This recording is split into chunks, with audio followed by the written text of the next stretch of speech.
Listen carefully before you scroll away, because this is not just a story. This is a message meant for you right now.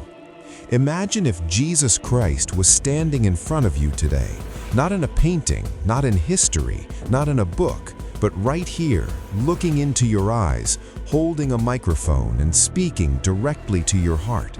What would he say to someone who feels tired, broken, confused, lost, betrayed, afraid, or empty inside? 2,000 years ago, people walked away from him thinking his voice would fade. But today, his words are louder than ever, because pain has changed, but the human heart has not. People still cry at night. People still search for meaning. People still ask, "Why am I here?" And Jesus would begin calmly, gently, with authority and love, saying, "Do not be afraid of your weakness, because I never chose the strong. I chose the willing. I never called the perfect. I called the broken. I never asked for talent. I asked for faith." And if you are still listening, then understand this: your life is not random, your struggle is not meaningless, and your pain is not wasted. When Jesus walked on this earth, he did not shout to control people. He spoke to heal them. Crowds followed him, not because he promised comfort, but because he spoke truth. He stood on hillsides, streets, boats, and fields, and explained life in a way no one ever had. He said, "The kingdom of God is not built with power, but with love, not with fear, but with faith, not with revenge, but with forgiveness." And people were shocked, because the world taught them survive at any cost, but Jesus taught them live with purpose. He looked at the poor and said, "You are blessed." He looked at the hungry and said, "You will be filled." He looked at those crying and said, "You will smile again," because he did not see people as they were. He saw them as they could become. Imagine him today holding the microphone, speaking slowly so everyone can understand, saying, "I know you are tired of pretending to be strong. I know you smile outside and bleed inside. I know you pray but still feel empty. I know you trusted and got hurt. I know you worked hard and still failed. But listen to me. Storms do not mean I have left you. Storms reveal what you believe in. When everything around you shakes, I am not asking you to be fearless. I am asking you to trust me in your fear. Because faith is not the absence of doubt. Faith is choosing to walk even when the road is unclear. Jesus would look at the people sitting in front of him, some hopeful, some doubtful, some wounded, some angry, and he would say, "Remember when I calmed the storm? The sea did not recognize me, but my disciples did. They had seen my works, yet still panicked. And I asked them, 'Why are you afraid? Do you still have no faith?' And today I ask you the same question. Why do you let fear control your decisions? Why do you let past pain decide your future? Why do you keep carrying guilt that I already forgave? Why do you think your mistake is bigger than my mercy? Understand this: the storm outside is never as dangerous as the storm inside, and peace does not come from silence, it comes from trust." He would pause, look around, and continue with a softer voice, saying, "I watched people give up on themselves long before I ever gave up on them. I saw Peter deny me, Thomas doubt me, Judas betray me, yet I still loved them. Because love does not disappear when it is tested, it reveals itself.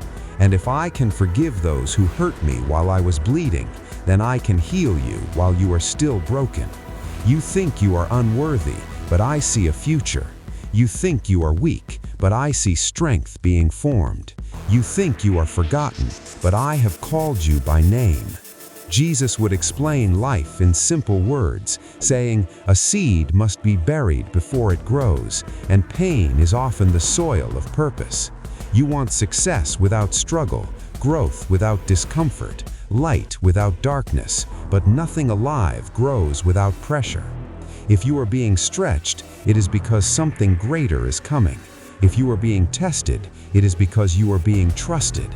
And if you are being broken, it is because you are being rebuilt. Do not curse the season that is shaping you. He would then speak about forgiveness, knowing how hard it is for people, saying, holding anger will not protect you, it will poison you. Revenge will not heal you, it will chain you. Forgiveness is not saying what they did was right. Forgiveness is saying, I will not let what they did destroy who I am. When I forgave from the cross, it was not because they deserved it, but because love deserved to win. And today, I ask you, who are you still holding in your heart? Who still controls your peace? Release them, not for them, but for you. Then he would look directly at you and say, stop comparing your journey with others. Some walk fast, some walk slow. Some carry heavy crosses, some light ones, but every step matters. You see someone smiling and think they have no problems. You see someone winning and think you are failing. But I see effort, I see tears, I see prayers whispered at midnight. I see you standing when you wanted to quit, and that matters more than results. Do not measure your worth by the speed of your success. Measure it by the strength of your faith. Jesus would remind everyone that the world will disappoint you.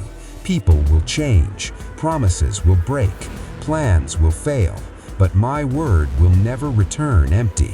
If I said I am with you, then I am with you.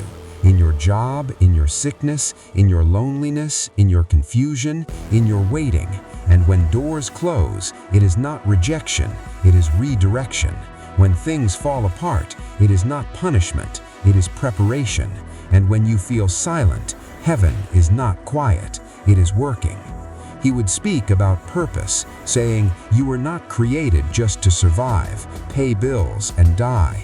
You were created to love, to serve, to heal, to bring light where there is darkness. Your gifts may seem small, but small things change lives. A kind word, a patient heart, a forgiving spirit, a faithful step. You do not need a stage to have purpose. You need obedience. Bloom where you are planted, shine where you are placed, and trust that I will use you in ways you cannot imagine. As the message continues, his voice becomes firm, saying, stop waiting for perfect conditions. You will never feel ready.